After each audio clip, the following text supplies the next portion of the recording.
پہلا بنیادی رشتہ خامند اور بیوی ہے، اور آخری رشتہ بھی خامند اور بیوی ہے۔ لیکن اس وقت ہمارے معاشرے میں خامند سے زیادہ اس کے ماں باپ حق جتلاتے ہیں، خامند سے زیادہ اس کی بہنیں حق جلاتی ہیں، خامند سے زیادہ اس کے رشتہ دار حق جتلاتے ہیں، اور جھوٹی سچی شکایتیں لگا کر بیوی سے متنفر کرتے ہیں، اور کہیں بیوی کو خامند سے متنفر کرتے ہیں، آپس میں لڑائی لڑا کے پھر خوش ہوتے ہیں۔ میرے نبی سے پوچھا جائے یا رسول اللہ آپ کو سب سے زیادہ کس سے پیار ہے؟ تو آپ نے کہا عائشہ سے۔ اللہ، وہ جھینپ کے کہنے کہ نہیں، میں پوچھ رہا ہوں لوگوں میں آپ کو کس سے زیادہ پیار ہے؟ تو آپ کہتے ابو بکر سے۔ تو آپ نے پھر کہا ابوہا، مجھے عائشہ کے باپ سے زیادہ پیار ہے۔ پھر پہلے عائشہ کا، تو پھر کہتے ابو بکر۔ تو آپ نے کہا نہیں، ابوہا، مجھے عائشہ کے باپ سے سب سے زیادہ پیار ہے۔ یہ آپ کو میسج دیا ہے کہ گھر کی زندگی کیسے ہوتی ہے، کوئی عشق نہیں چڑھا ہوا تھا، میسج ہے نا۔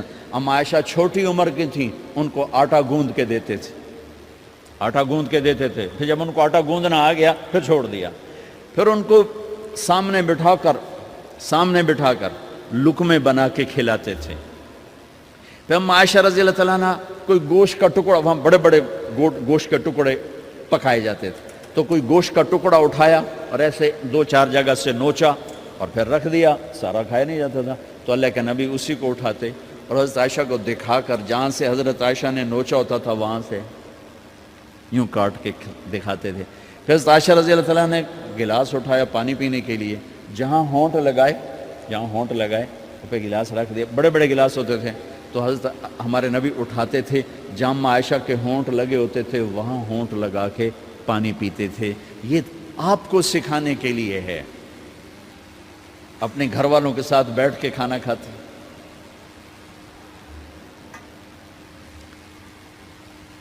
یہ میرے نبی کی معاشرت ہے، یہ میرے نبی کی زندگی۔ گھر میں جھاڑو دیتے، اپنے کپڑے خود دھوتے،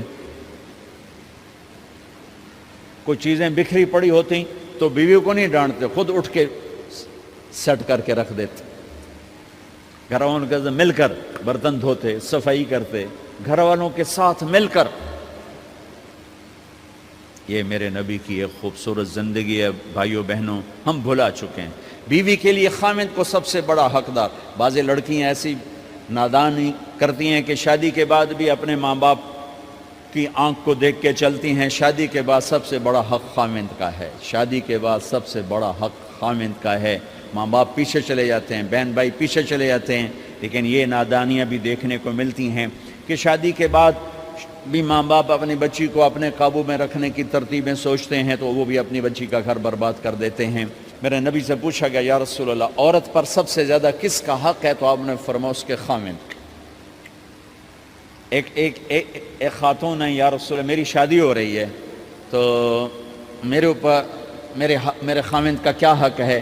تو آپ نے ارشاد فرمایا تیرے خامند کے جسم پر زخم ہو، زخموں میں پیپ پڑ جائے اور تو اپنی زبان سے چاٹ کے زخم صاف کرے تو تو نے اپنے خامند کا حق ادا نہیں کیا۔ خامند کو سمجھایا کہ سب سے بہترین مسلمان وہ ہے جو بیوی سے اچھا سلوک کرتا ہے، اور میرا سب سے اچھا سلوک ہے اپنی بیویوں کے ساتھ، یعنی قاب قوسین او ادنا آپ کا مقام ہے، اللہ پاک کا دیدار اپنی آنکھوں سے کیا ہوا ہے، اور آپ ہمیں معاشرت سکھا رہے ہیں کہ ایک جہاد کے سفر سے واپس آ رہے ہیں، ام عائشہ ساتھ ہیں، تو آپ نے صحابہ سے کہا بھئی آگے چلے جاؤ، وہ سارے آگے چلے گئے۔ جب سارے نظروں سے غائب ہو گئے تو آپ نے کہا عائشہ دوڑ لگاؤ گی میرے ساتھ؟ عائشہ نے نہیں کہا، میرے نبی نے کہا دوڑ لگاؤ گی؟ آج کل کا کوئی علامہ بھی یہ نہیں کرے گا، عائشہ دوڑ لگاؤ گی میرے ساتھ؟ کہا جی لگاؤں گی۔ تو دوڑ لگائی تو عائشہ فرماتی ہے میں آگے نکل گئی، اللہ کے نبی پیچھے رہ گئے، چاہے آپ جان بوجھ کے آستہ ہوئے ہوں ان کی دل جوئی کے لیے۔ کچھ سال گزر گئے، پھر جہاد کے سفر سے واپسی ہو رہی ہے تو آپ نے صحابہ سے کہا بھائی آگے چلے جاؤ، وہ سارے آگے چلے گئے، غائب ہو گئے۔ عائشہ دوڑ لگائیں؟ کہا جی لگائیں۔ تو فرمایا کہ ان دنوں میں ذرا موٹی ہو گئی تھی، جب دوڑ لگائی تو اللہ کے نبی آگے نکل گئے، تو پھر آپ نے کہا عائشہ ہذہ بتلک، عائشہ اب تیرا میرا حساب برابر ہو گیا. اس دفعہ تو آگے نکل گئی، آج میں آگے نکل گیا. یہ میرے نبی کی معاشرت ہے کہ بھری محفل میں کہہ رہے ہیں مجھے عائشہ سے سب سے زیادہ پیار ہے. اور عرب میں عیب تھا، جیسے ہمارے ہاں بھی عیب ہے کہ کوئی بھری محفل میں کہ مجھے بیوی سے سب سے زیادہ پیار. کہ تیری ماں کتنے گئی؟ بھائی ماں کا اور خانہ ہے، بیوی کا اور خانہ ہے. ماں کی اور جگہ ہے، بیوی کی اور جگہ ہے. تو میں آپ سب سے کہتا ہوں، ماں باپ کی وجہ سے بیویوں پہ زیادتی نہ کرو، بیوی کی وجہ سے ماں باپ پہ زیادتی نہ کرو.